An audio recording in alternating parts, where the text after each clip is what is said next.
Mendengar kata akuntabilitas sering disamakan dengan responsibilitas. Namun, akuntabilitas dan responsibilitas memiliki artinya masing-masing. Akuntabilitas merupakan kewajiban pertanggungjawaban yang harus dicapai, sedangkan responsibilitas kewajiban untuk bertanggung jawab. Aspek-aspek akuntabilitas. Yang pertama, akuntabilitas adalah sebuah hubungan. Kedua, akuntabilitas berorientasi pada hasil.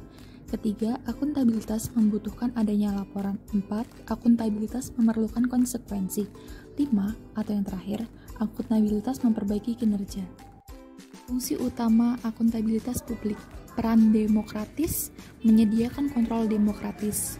Peran konstitusional, mencegah korupsi dan penyalahgunaan kekuasaan. Dan peran belajar meningkatkan efisiensi dan efektivitas.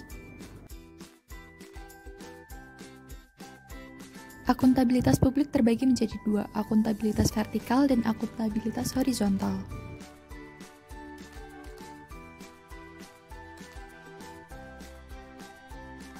Lima tingkatan akuntabilitas. Yang pertama, stakeholder.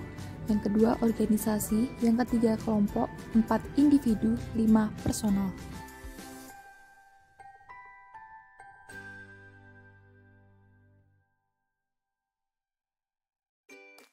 Dimensi akuntabilitas. Yang pertama, akuntabilitas kejujuran dan hukum. Kedua, akuntabilitas proses. Ketiga, akuntabilitas program. Dan keempat, akuntabilitas kebijakan.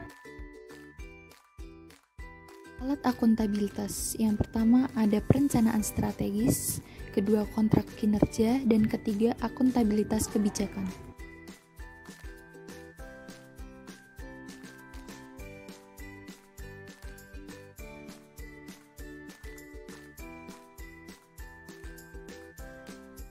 Lima langkah dalam framework akuntabilitas. Yang pertama, tentukan tujuan dan tanggung jawab.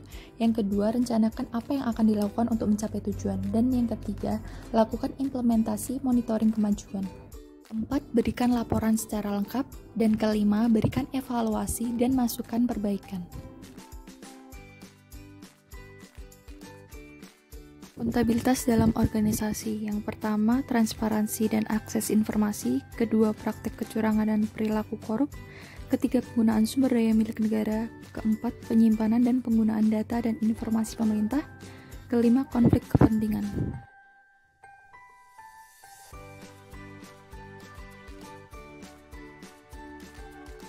Perwujudan transparansi tata kelola keterbukaan informasi publik dengan terbitnya payung regulasi, yakni Undang-Undang Nomor 14 Tahun 2008 tentang Keterbukaan Informasi Publik.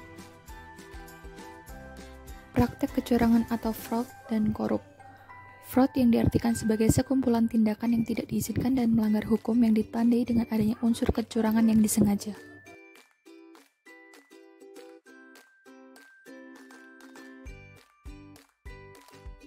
Penggunaan sumber daya milik negara. Setiap PNS harus memastikan bahwa penggunaannya diatur sesuai dengan prosedur yang berlaku, penggunaannya dilakukan secara bertanggung jawab dan efisien, dan pemeliharaan fasilitas secara benar dan bertanggung jawab. Penyimpanan dan penggunaan data dan informasi milik pemerintah.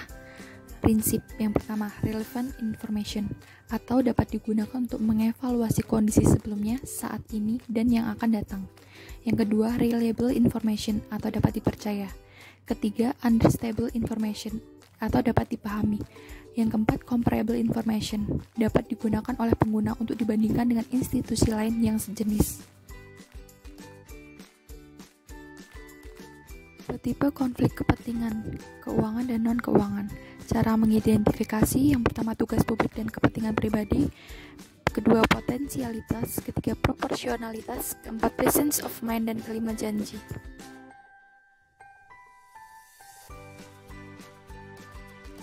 PNS yang akuntabel adalah PNS yang mampu mengambil pilihan yang tepat ketika terjadi konflik kepentingan, tidak terlibat dalam politik praktis, melayani warga secara adil dan konsisten dalam menjalankan tugas dan fungsinya.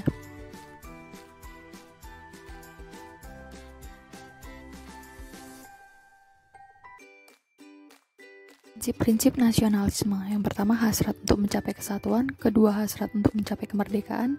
Ketiga, hasrat untuk mencapai keaslian. Dan keempat, hasrat untuk mencapai kehormatan bangsa.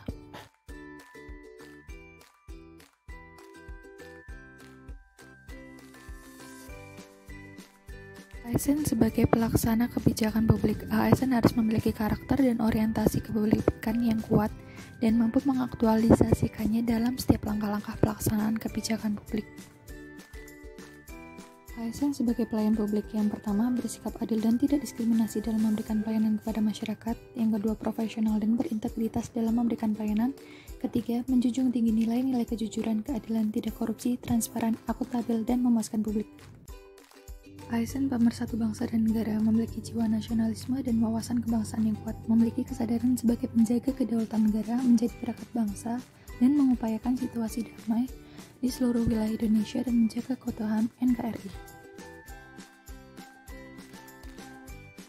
Kode etik profesi dimaksudkan untuk mengatur tingkah laku atau etika suatu kelompok khusus dalam masyarakat melalui ketentuan-ketentuan tertulis yang diharapkan dapat dipegang teguh oleh sekelompok profesional tertentu.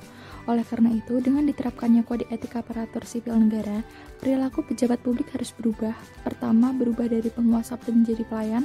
Kedua, berubah dari wewenang menjadi peranan. Ketiga, menyadari bahwa jabatan publik adalah amanah yang harus dipertanggungjawabkan bukan hanya di dunia tapi juga di akhirat. Dimensi etika publik. Yang pertama, dimensi kualitas pelayanan publik. Kedua, dimensi modalitas. Ketiga, dimensi integritas publik.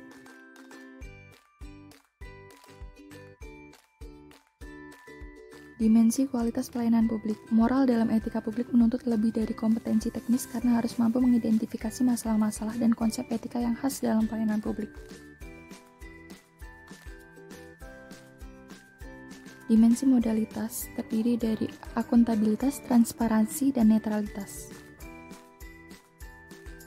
Integritas publik juga dimaksudkan dari pejabat publik yang sesuai nilai, standar, aturan moral yang diterima masyarakat.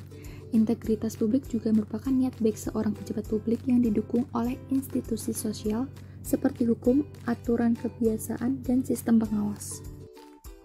Dan yang terakhir, setiap aparatur sipil negara dalam setiap kegiatan dan aktivitasnya harus selalu berhati-hati dan agar tidak bertentangan dengan nilai-nilai etika yang harus selalu dijunjung dan ditegakkan.